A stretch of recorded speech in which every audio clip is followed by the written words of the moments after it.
Hello everyone, welcome to Vidyashree academy. I hope you are doing well. आज हम पढ़ने वाले हैं इम्पोर्टेंट साइंस के क्वेश्चन। ये बहुत ही महत्वपूर्ण प्रश्न है। ये बायोलॉजी के प्रश्न पहले हम डिस्कस करेंगे, जो कि एमपी पटवारी एग्ज़ाम के लिए, इसके साथ साथ एमपी पीएससी एग्ज़ाम के लिए और अन्य एग्ज़ाम, जैसे कि अभी वर्ग 2 की वैकेंसी आ चुकी है, तो वर्ग 2 में जिन लोगों का सब्जेक्ट साइंस है उनके लिए काफ़ी महत्वपूर्ण प्रश्न है। चलिए डिस्कस करते हैं। ध्यान से इनको सुनिएगा और जो आपको लग रहा है कि अगर आपको नहीं पता है तो इनको नोट करिएगा। फर्स्ट क्वेश्चन है, जीव विज्ञान एवं जंतु विज्ञान के पिता कौन कहलाते हैं? तो जंतु विज्ञान के पिता कहलाते हैं अरस्तु।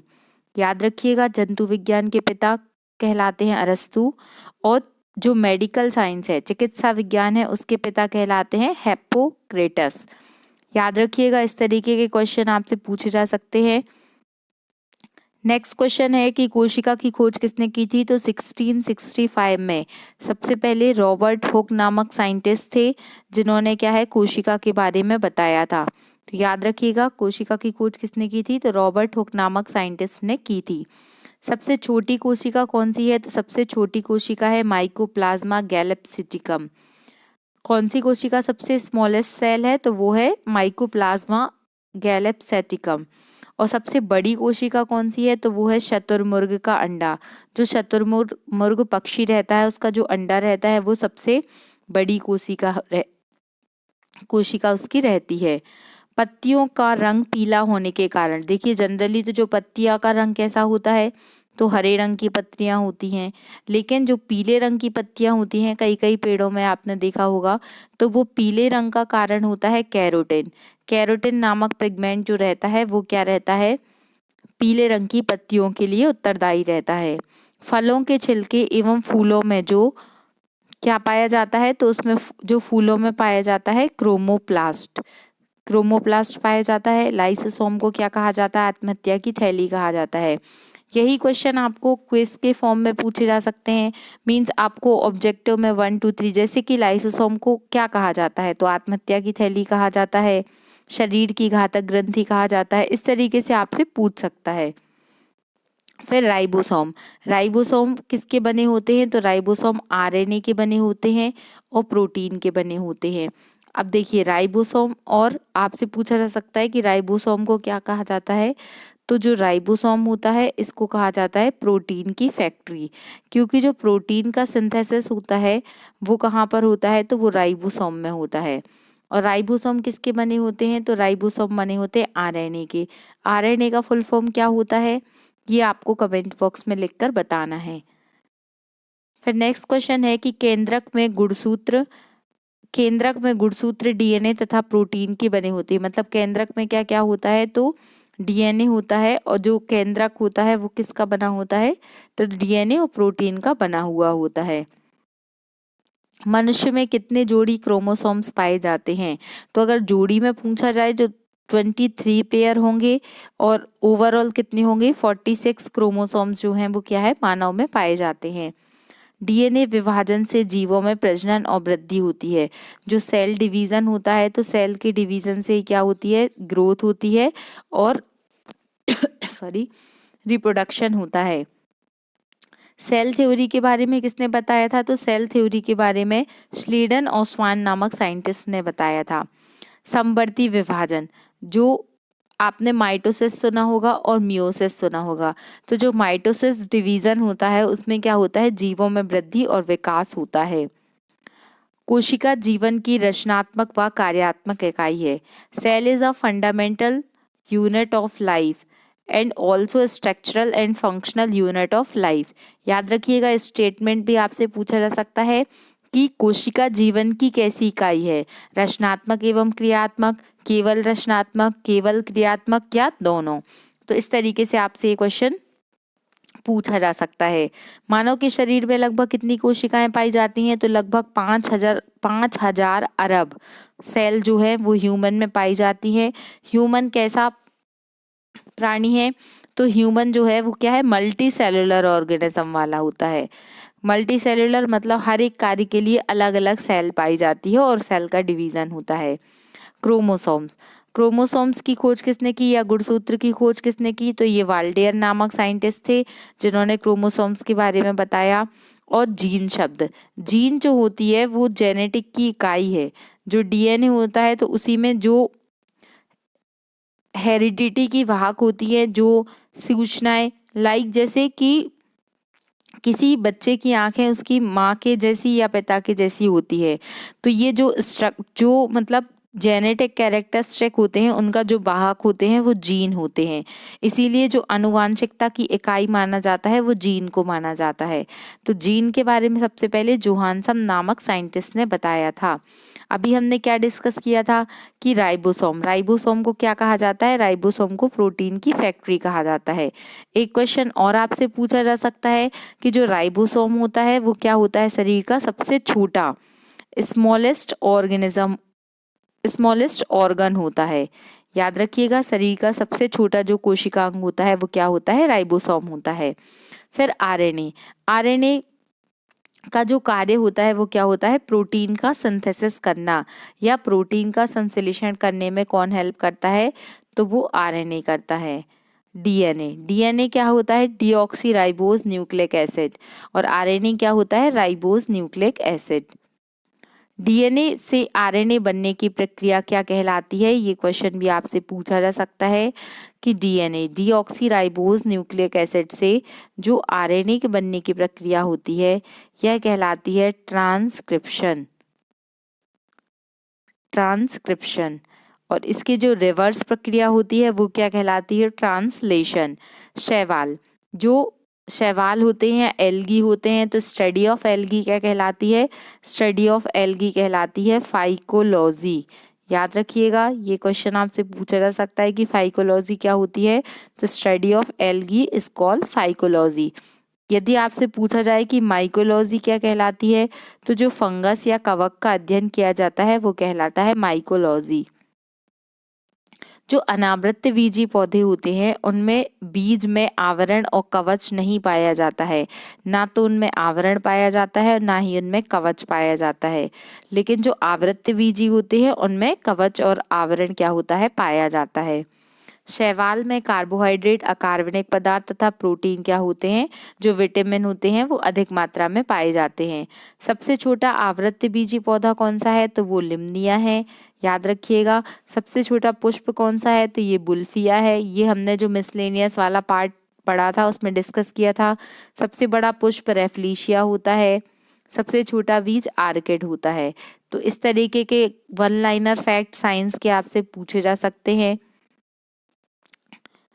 इसमें हम इम्पोर्टेंट क्वेश्चन ही डिस्कस करेंगे। बहुत सारे फैक्ट दिए हैं, जैसे कि केंद्रक की खोज किसने की थी? तो कोशिका की खोज तो रॉबर्ट हुक ने की थी, लेकिन जो न्यूक्लियस है या केंद्रक है उसकी खोज रॉबर्ट ब्राउन ने की थी। याद रखिएगा। कोशिका का पावर हाउस किसे कहा जाता है? तो कोशिका का पावर हाउस कहलाता है माइटोकॉन्ड्रिया। और माइटोकॉन्ड्रिया के बारे में सबसे पहले किसने बताया था? तो जो डी डोवे नामक साइंटिस्ट थे उन्होंने माइटोकॉन्ड्रिया के बारे में बताया था। डीएनए का डबल हेलिक्स मॉडल किसने दिया? तो डीएनए का कुछ इस तरीके के स्ट्रक्चर आपने देखा होगा, जो डबल हेलिक्स मॉडल होता है, ये बताया था वॉटसन और क्रिक साइंटिस्ट ने।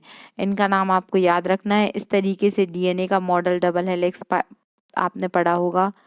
ये स्ट्रक्चर भी आपने ड्रॉ किया होगा किस तरीके से पाया जाता है। ये इस तरीके का डबल हेलिक्स मॉडल होता है। यहाँ पर नाइट्रोजन बेसेस होते हैं, सुगर होती हैं। यहाँ पर नाइट्रोजन बेसेस ए के साथ टी और सी के साथ जी, मतलब एडिनोसिन। और इनके जो भी नाम होते हैं जैसे कि साइटोसिन, ग्वानिन के साथ ये क्या रहते हैं? न्यूक्लियोटाइड स्ट्रैंड्स होते हैं। तो इस तरीके से आपने डीएनए का डबल हेलिक्स मॉडल पढ़ा होगा, जो किसने बताया था? वॉटसन और क्रिक ने बताया था। संपूर्ण शरीर में जो रक्त का परिसंचरण होता है वो कौन करता है? हृदय करता है। शरीर का एकमात्र ऑर्गन जो बिना थके लगातार क्या है? काम करता रहता है जब तक जीवन रहता है, वो हमारा हार्ट ही होता है। आपको कमेंट बॉक्स में लिखकर बताना है कि 1 मिनट में हार्ट कितने बार धड़कता है। एक मनुष्य के शरीर में लगभग कितना ब्लड पाया जाता है? तो 5 to 6 लीटर अप्रोक्स जो ब्लड है वो मनुष्य के शरीर में पाया जाता है। जो ब्लड होता है, लाल रक्त कण या इनको बोला जाता है आरबीसी, रेड ब्लड कार्पेसल्स, में गोलाकार केंद्रक रहित। हमने डिस्कस किया था कि जो लीमा होता है और ऊंट होता है, इनमें क्या होता है, लामा और ऊंट जो होता है उनमें केंद्रक मतलब जो आरबीसी होता है वो न्यूक्लियस युक्त पाया जाता है। लेकिन इसके अलावा सारे जो ही जीव होते हैं उनमें क्या होता है, जो आरबीसी होता है वो गोलाकार होता है और केंद्रक रहित होता है। आरबीसी का जीवन काल कितना होता है, तो 120 डेज होता है। लाल रक्त कण, आरबीसी का मुख्य कार्य क्या होता है, तो ये ऑक्सीजन का परिवहन, ऑक्सीजन और CO2 के संवहन में क्या करते हैं, मदद करते हैं।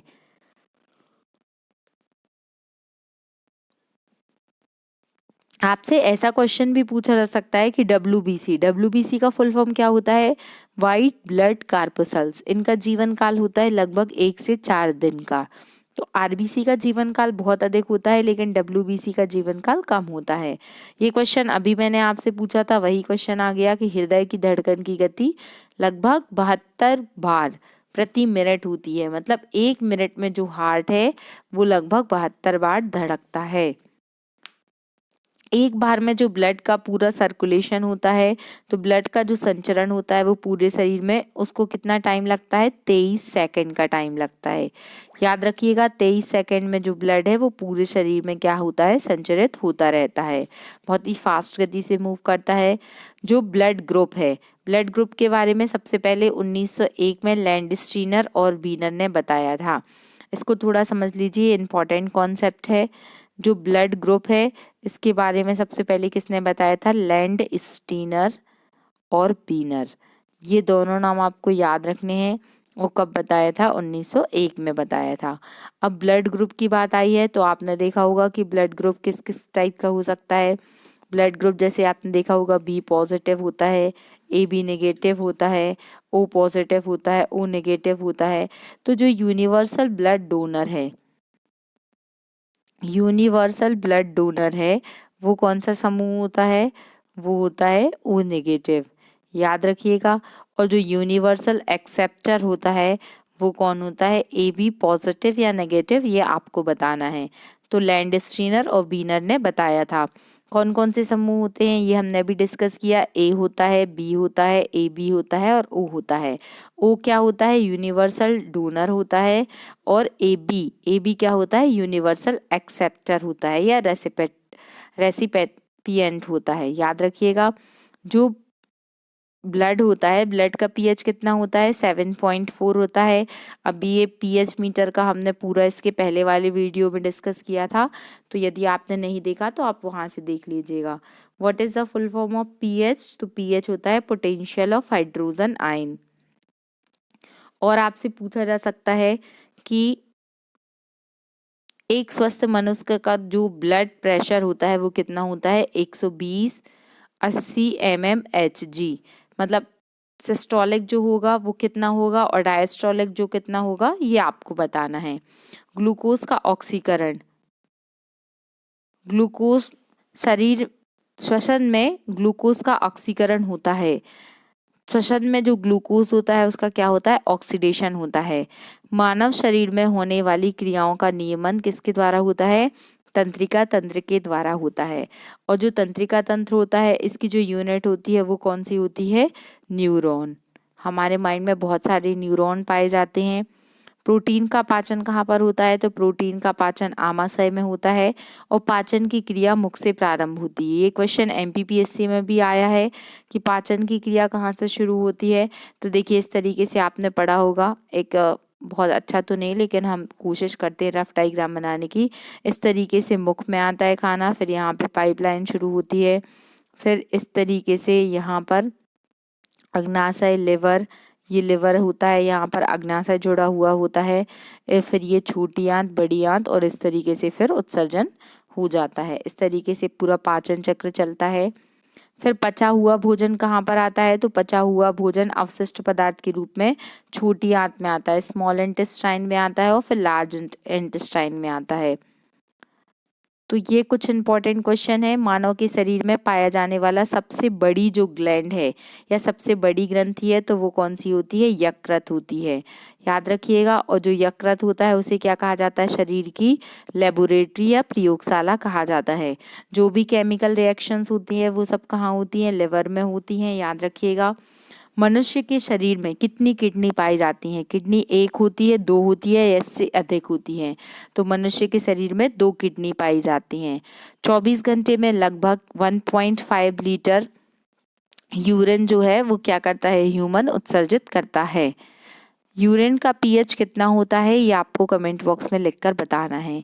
एक मनुष्य में कितनी अस्थियां पाई जाती हैं? तो 206 लगभग क्या होती हैं? अस्थियां पाई जाती हैं। जो खोपड़ी होती है या सिर होता है उसमें कितनी हड्डियां पाई जाती हैं? तो 8 पाई जाती हैं, याद रखिएगा। और जो मनुष्य की शरीर की सबसे छोटी हड्डी है वो क्या है? स्टेपीज है।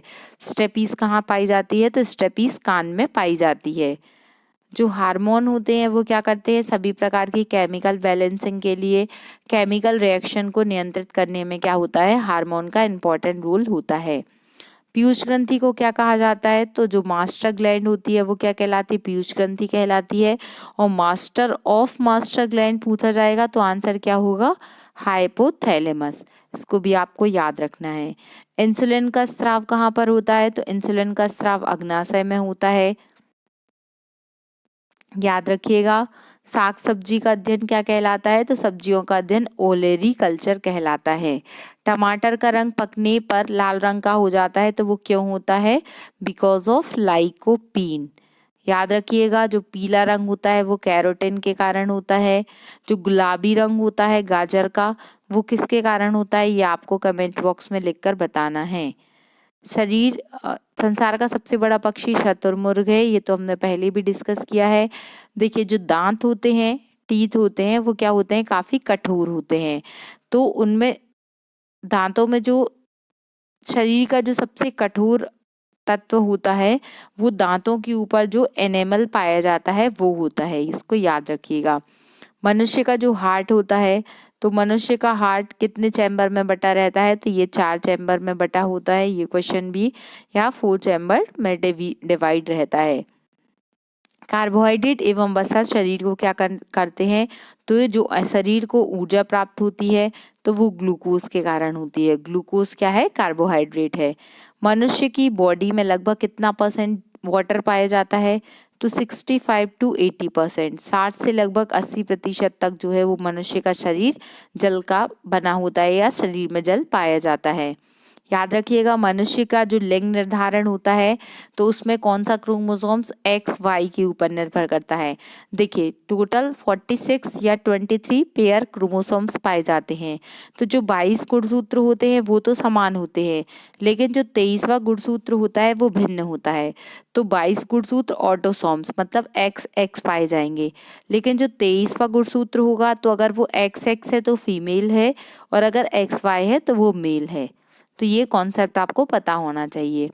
थायरोक्सिन हार्मोन में आयोडीन होता है, याद रखिएगा। और आयोडीन की कमी से कौन सा रोग होता है? ग्वाइटर या घेंगा रोग हो जाता है। केल्विन में मानव शरीर का तापमान कितना होता है? 310 केल्विन होता है। मानव के शरीर में लगभग क्या है? 22 अमीनो एसिड पाए जाते हैं। जो प्रोटीन होता है तो प्रोटीन की जो यूनिट होते हैं वो क्या होते हैं? वो अमीनो एसिड होते हैं। दूध में protein, vitamin, calcium, carbohydrate, potassium मिलता है, इसीलिए दूध को कभी कभी क्या माना जाता है? कई लोग बोलते हैं कि दूध जो होता है वो एक संपूर्ण आहार होता है। मनुष्य के रक्त में क्या पाया जाता है? हीमोग्लोबिन पाया जाता है। अगर आप हीमोग्लोबिन को डिवाइड करेंगे तो ये हीम प्लस ग्लोबिन से मिलकर बना है। ग्लोबिन क्या है? ग्लोबिन एक प्रोटीन है और हीम क्या है? हीम आयरन 2+ है, मतलब आयरन इसमें पाया जाता है। ऑक्सीजन की कमी हो जाती है तो उसे क्या कहा जाता है? हाइपोएक्सिमा कहा जाता है। तंत्रिका तंत्र की इकाई न्यूरॉन है, इसे हम पहले डिस्कस कर चुके हैं। और जो मनुष्य के शरीर की सबसे बड़ी इकाई है वो भी क्या कहलाती है? न्यूरॉन ही कहलाती है। ईस्ट को बनाने के लिए, ईस्ट का प्रयोग डबल रोटी बनाने के लिए किया जाता है, इसको याद रखिएगा। तो ये कुछ बहुत ही महत्वपूर्ण प्रश्न थे, इसको आप पढ़ते जाइए और रिवाइज करते जाइए, क्योंकि ये वही क्वेश्चन है जो जितने भी एग्ज़ाम में साइंस पूछी गई है लास्ट ईयर्स में, उनमें कहीं न कहीं किसी न किसी एग्ज़ाम में यही क्वेश्चन पूछे गए हैं और इस तरीके के जो क्वेश्चंस रहते हैं उनके रिपीट होने की संभावना अधिक होती है। तो अगर आप फैक्ट इस तरीके से पढ़ते जाएंगे, फिर हम इसकी ऑब्जेक्टिव सीरीज़ भी डिस्कस करेंगे। तो अगर आपको ये सीरीज़ साइंस की अच्छी लग रही है तो अधिक से अधिक अपने दोस्तों तक शेयर कीजिए। चैनल सब्सक्राइब नहीं किया है तो प्लीज़ सब्सक्राइब कीजिए। Thank you so much. पढ़ते रहिए, खुश रहिए। जय हिंद, जय भारत।